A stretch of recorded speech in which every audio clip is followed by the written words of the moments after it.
अस्सलामुअलैकुम। उम्मीद है तमाम दोस्त खैरियत से होंगे। तो अभी तक हम टोटल 4 वीडियो लेक्चर रिकॉर्ड कर चुके हैं। तो ये है मिड्स के बाद लेक्चर नंबर 2 और वीडियो नंबर हमारी 5 है, जिसमें हम पेंशन और ग्रेचुइटी डिस्कस करने जा रहे हैं। तो सबसे पहले हम पेंशन पे बात करते हैं। पेंशन में गवर्नमेंट की तरफ से रिक्वायरमेंट ये है या गवर्नमेंट एग्जम्पशन देती है कि जब कोई एक बंदा नॉर्मली एक ही जगह से पेंशन ले रहा हो तो गवर्नमेंट उस पर कोई टैक्स लागू नहीं करती।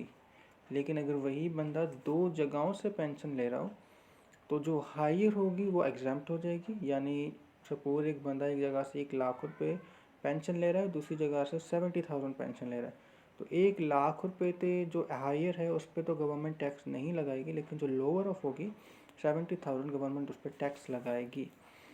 और इसके अलावा जिस बंदे की 60+ एज हो, भले वो 2 जगह से भी ले रहा हो, उस पर कोई टैक्स नहीं लगाया जाएगा। ग्रेचुइटी क्या होता है कि उसमें भी हमारे पास ना सर्टेन कंडीशन है। यानी अगर वो गवर्नमेंट एम्प्लॉय रहा है और उसको कोई ग्रेचुइटी मिली है, ये समहाउ प्रोविडेंट फंड ही की तरह होता है कि पूरा लमसम आपको एक अमाउंट मिल रही होती है।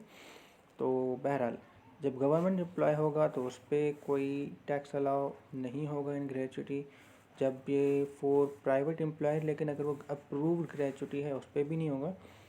ये तब होगा जब हमारे पास अनअप्रूव ग्रेचुइटी होगी। तो अनअप्रूव ग्रेचुइटी में हमारे पास फिर भी गवर्नमेंट समहाउ कोई ना कोई एग्जम्पशन दे रही होती है। तो वो 2 कंडीशंस हैं। अगर तो हमारी ग्रेचुइटी जो भी अमाउंट बन रही है तो हम उसमें से या तो उसका 50% निकालेंगे या तो हम उसका 75% और 75,000 में निकालेंगे। ठीक है, जो यहाँ मेंशन है। इन दोनों को हम कंपेयर करेंगे और इन दोनों को कंपेयर करने के बाद विच एवर इज़ लोअर वो एग्जाम्प्ट हो जाएगा। एग्जाम्पल यूँ समझिए कि अगर हमें 2 लाख रुपए एज अ ग्रेचुइटी मिल रहा है, तो अगर हम देखेंगे भाई 2 लाख का लोअर अगर हम 50% निकालें तो 1 लाख बनता है, और दूसरा क्या है हमारे पास 75,000 है।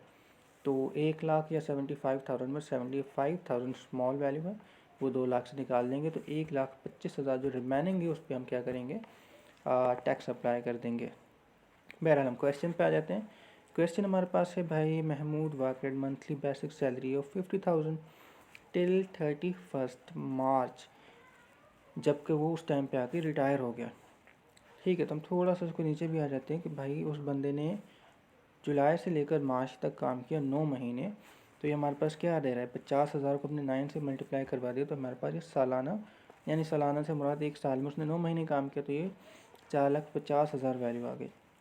फिर हमारे पास वो कहते हैं during his employment he was provided with rent free accommodation by the company and a car costing 6 lakhs for both official and personal use। अच्छा, अकोमोडेशन के हवाले से उन्होंने कोई मार्केट फेयर नहीं बताया। अगर मार्केट फेयर होता तो हम उसको और 40% ऑफ अकोमोडेशन को कंपेयर ज़रूर करते। बहरहाल क्योंकि मार्केट फेयर नहीं है तो हम direct accommodation 45% of basic salary जो कि बन रहा है 2,02,500। कार की प्राइस वो ऊपर बता चुके थे कि 6 लाख। अच्छा, यहाँ पे उन्होंने ये भी कहा है कि कार की प्राइस जो है, बहरहाल जो कार है वो पर्सनल और प्राइवेट दोनों यूज़ में है, तो हम 5% लगाएंगे। लेकिन कार की जो प्राइस है ना, ये पूरे साल पे डिस्ट्रीब्यूट होने चाहिए। तो ये हमारे पास 6,12 महीनों के हैं, और जबकि उस बंदे ने रिटायरमेंट कब ली है, 9 महीनों के बाद।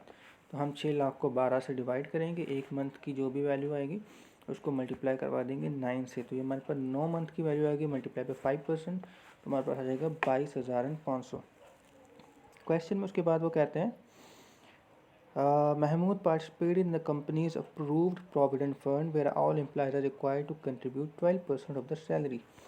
अच्छा, एम्प्लॉयर का जो कंट्रीब्यूशन है यानी 12% तो महमूद दे रहा है ना, उसका कोई बेनिफिट वो नहीं है तो उस पर तो नहीं लगेगा, लेकिन एम्प्लॉयर ने जो कंट्रीब्यूशन दिया है वो उसका बेनिफिट है, उस पर गवर्नमेंट टैक्स लगाएगी एग्जाम्पशन के साथ। तो इसकी कंट्रीब्यूशन है 12%, कितने पर, 450 पर, तो ये आ गए 54,000। एग्जाम्पशन 10% तक की है, वो सेम बेसिक सैलरी के कितने बनते हैं, 45,000। अच्छा, दूसरा हमारे पास एग्जाम्पशन या 10% ऑफ बेसिक सैलरी या फिर 1,50,000 विच एवर इज़ लोअर, तो डेफिनेटली 45,000 कम है हमारे पास। तो 54,000 माइनस 45,000 तो हमारे पास 9,000 आ गए। फिर हम आ जाते हैं नीचे इंटरेस्ट ऑन एक्यूमुलेटेड बैलेंस। तो इसकी स्टेटमेंट जहाँ पर ये है on his retirement Mahmood become entitle to a monthly, अच्छा पेंशन की बात कर लेते हैं भाई। इसको पेंशन कितनी मिल रही है? 22,000 from the companies approved pension fund. अच्छा पेंशन सिर्फ उसको एक ही मिल रही है तो पेंशन पे कोई उसके ऊपर टैक्स लागू नहीं होगा। लेकिन बहरहाल यहाँ क्वेश्चन में मेंशन नहीं किया गया, आप उसको लाजमी मेंशन कर दीजिएगा इस तरीके से कि a pension is exempted just because he is getting pension from only one company या वन साइड। फिर हमारे पास आता है ही also received 1,40,000 from the companies gratuity scheme which is unapproved. अच्छा ग्रेचुटी हम पहले डिस्कस कर लेते हैं, फिर हम इस पे आ जाएंगे इंटरेस्ट पे। अच्छा ग्रेचुटी से उसको कितने मिले? 1,40,000। अब हमारे पे दो कंडीशन हैं, या तो 75,000 या फिर 50% of that total gratuity fund which ever is lower, वो हम इसमें से माइनस करवा देंगे। तो 1,40 का 50% 70,000 और दूसरा हमारे पास है कंडीशन 75,000। तो 70,000 और 75 में से लोअर हमारे पास 70,000 है। तो हम 1,40 में से 70,000 की जो एग्जाम्पशन हमें मिली है वो माइनस करवा देंगे, तो डेफिनेटली पीछे भी 70,000 ही रह जाएंगे। अच्छा लास्ट हमारा इंटरेस्ट वाला पार्ट रह गया। Accumulated balance of provident fund was 14,13,000 and Mahmood received interest of 18%. He is not working anywhere after retirement. अच्छा उसको 14,30,000 मिले और उस पर जो इंटरेस्ट था वो कितना था? 18% था। अच्छा इंटरेस्ट जो उसको मिल रहा है इस वक्त वो है 18% किसका? 14,30,000 का, तो वो बनता है 2,57,400। एग्जाम्पशन की भी दो कंडीशंस थी हमारे पास, एक तो या तो 16% ऑफ डेट टोटल इंटरेस्ट वाली वैल्यू, ठीक है, जो कि हमारे पास बनता है 2,28,800, या फिर 1/3 ऑफ बेसिक सैलरी जो कि बनता है 1,50,000 विच एवरेज हायर।